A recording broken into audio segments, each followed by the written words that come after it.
Business Law Pas FM bersama Dr. Ricardo Simanjuntak SH LLM.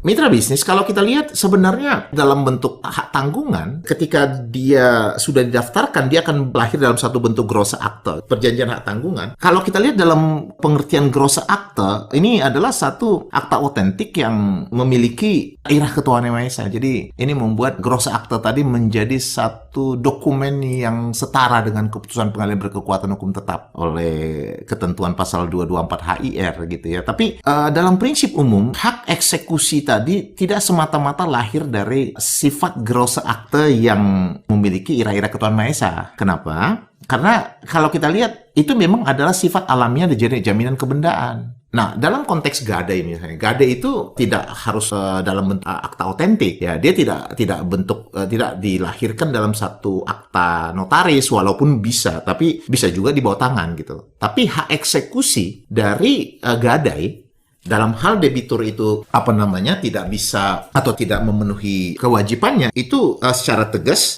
bisa dilakukan ya. Dia bisa melakukan eksekusi langsung ya berdasarkan pasal 1155 Perdata. Ini adalah satu gambaran tentang jaminan kebendaan yang secara umum diberikan oleh debitur kepada krediturnya untuk bisa memberikan jaminan atau kenyamanan atau keyakinan pada krediturnya bahwa dalam hal debitur tidak mampu mengembalikan pinjamannya, maka kreditur masih dilindungi oleh kepastian pembayaran melalui harta dari debitur yang dijaminkan tadi. Nah, selain jaminan kebendaan, seperti yang kita diskusi yang sebelumnya, kita juga mengenal adanya jaminan perorangan, ya, personal guarantee atau corporate guarantee.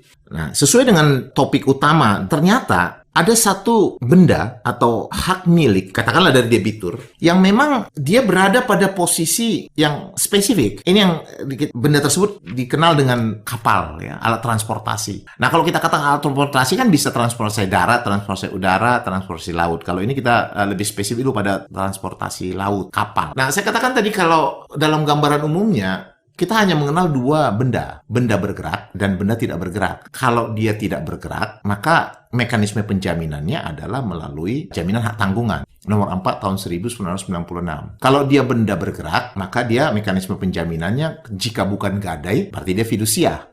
Undang-Undang nomor 42 tahun 1999 untuk jaminan fidusia. Tapi khusus untuk kapal, ini memang agak spesifik. Kenapa? Karena walaupun berdasarkan pasal 510 KUH Perdata, kapal itu sudah artinya memang dinyatakan sebagai benda bergerak, gitu kan? Berarti kalau tetapi tata cara pembuktian kepemilikannya itu agak sedikit spesifik, gitu ya. Kalau kapal tadi berukuran, ya isi kotor bobotnya itu adalah 20 metrik ton atau setara dengan gross tonnage 7, katakanlah begitu. Mekanisme kepemilikannya atau dasar dokumen kepemilikannya itu dipersamakan dengan benda tidak bergerak, gitu. Jadi dia dipersamakan, artinya dasar kepemilikan kapal yang memiliki bobot isi kotor 20 metrik ton itu hanya akan dibuktikan oleh grosse akte kepemilikan, sertifikat kepemilikan, gitu. Nah, sementara kalau kita lihat untuk benda bergerak, prinsipnya kan adalah penguasaan 1977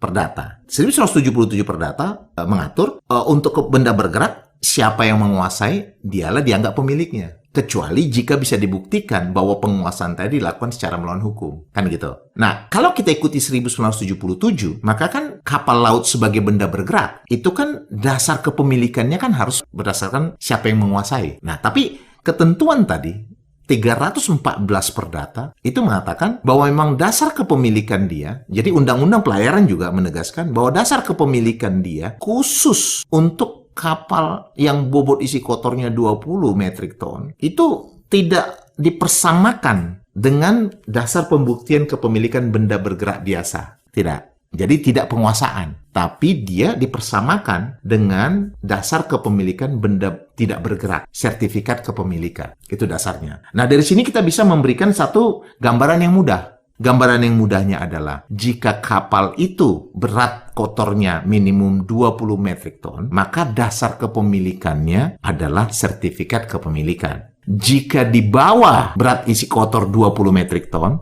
maka dasar kepemilikannya dipersamakan dengan benda bergerak biasa. Tidak diperlukan adanya sertifikat kepemilikan di sana. Dalam pengertian dari kapal tadi. Mitra bisnis, demikian perbincangan kita hari ini. Saya Ricardo Simanjuntak untuk Business Law Pas FM.